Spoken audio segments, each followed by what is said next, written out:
Hello, the collective. We are going to get some oracle messages for water signs. That's going to be Cancer, Scorpio, and Pisces. We're going to be using the Lantern Oracle. Oh, too close. Sorry. The Lantern Oracle, if any of you are interested in buying, they're available on Amazon and Etsy. This deck is by Angelina Mirabito, Mirabito, illustrated by Yoli Alejo.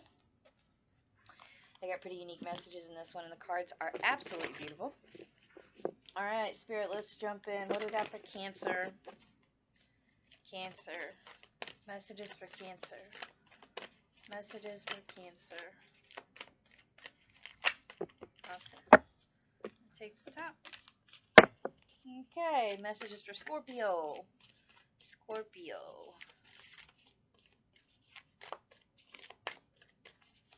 Uh-huh. Scorpio's been pretty quiet in my collective lately. It's about time for you guys to get a jump out. Scorpio, Scorpio, Scorpio. Ah, okay.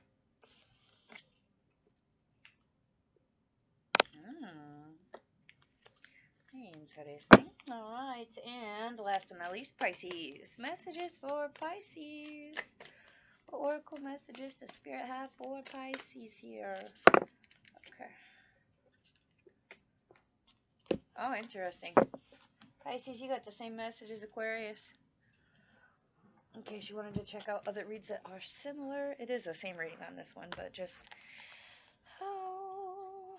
Alright, let's go first with the Cancers. You guys got accountability. For those of you who are interested in numerology or using tarot comparison, it's number 19,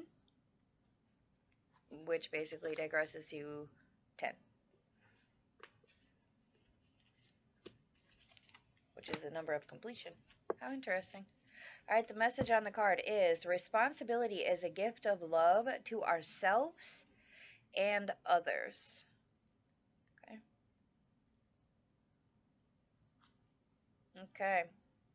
When we take responsibility for our choices, we gain integrity and the right relationship with ourselves. Optimally, our decisions are conscious ones made with consideration for the likely consequences to all involved. However, this is not always the case. In life, we learn as we go. As we become aware of a more beneficial way to handle ourselves, others, and life, we do so accordingly. We maximize our chances of this when we remain open to addressing any damage or ill feelings that arise towards others and ourselves. When we can accept constructive feedback and are open to alternative points of view of our behavior, opinions, understandings, and choices, we become enriched, more aware, and better equipped to deal gracefully with whatever life confronts us with going forward. Being approachable and okay with being called out on our less than finest points results in bridges being built instead of walls. The refusal to acknowledge our flaws and imperfections that show up in moments of poor discernment and behavior thwarts our growth and inner harmony.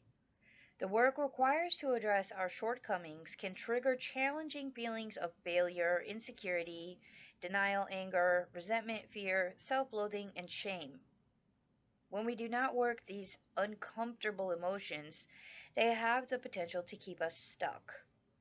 To embody the profound truth that there is nothing to feel ashamed of when you experience an uncomfortable learning curve, frees us to take responsibility and release ourselves from the stuckness that otherwise ensues. Life gets easier and infinitely more beautiful and warm the second we accept that we, like everyone else, are humanly imperfect and that this is perfectly acceptable.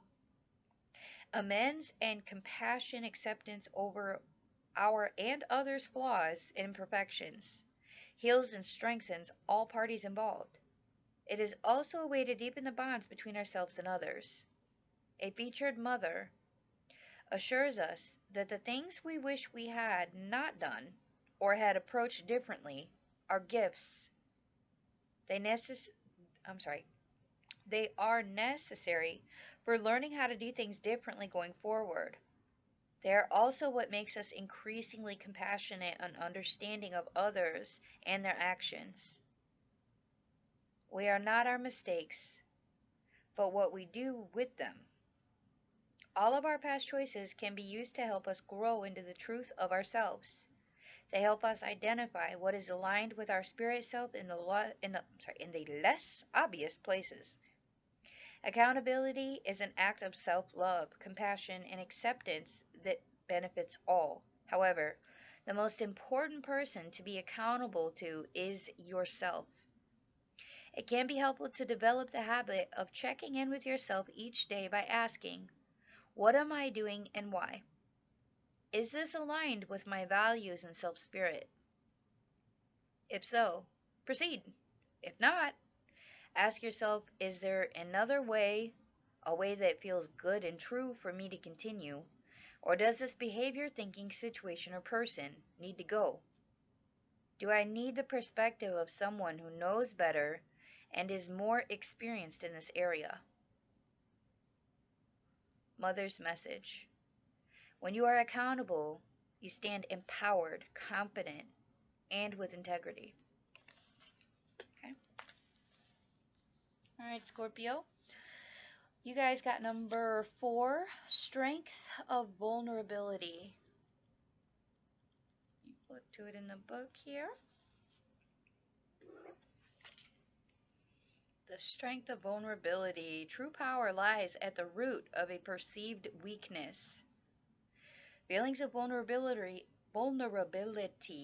arise when we are treated as if we are or we believe ourselves to be incapable or inadequately protected or providing for ourselves.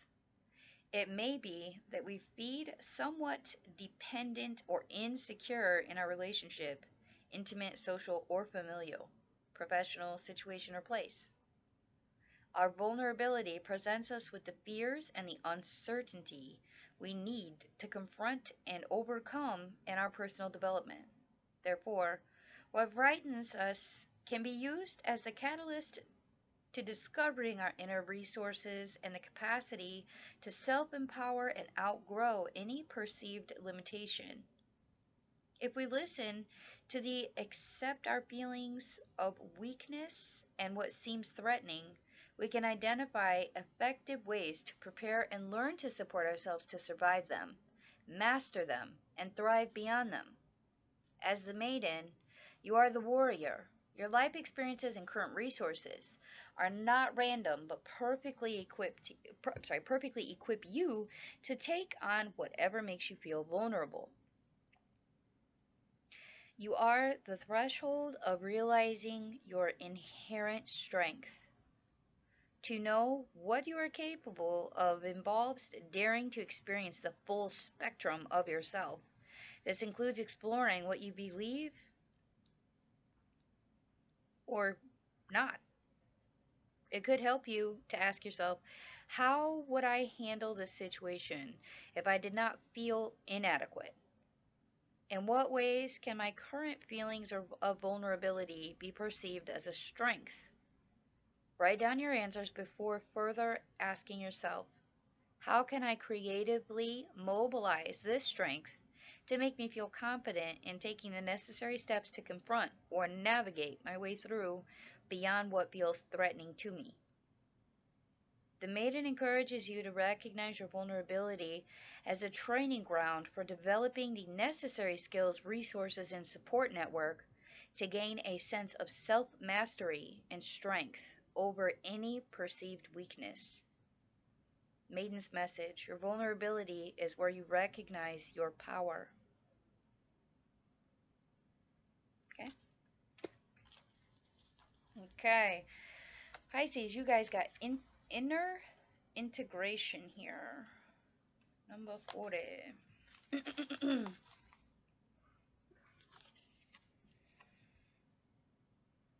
Alright. There is peace, equilibrium, and fulfillment in integrating the inner wild with the taming and tempering effect life has on us. Throughout our lives, we go through many phases and versions of ourselves.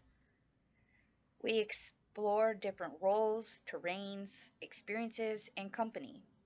At each stage of human development, we are mostly physiologically and psychologically attuned to the archetype consciousness of either maiden, mother, guardian, or crone.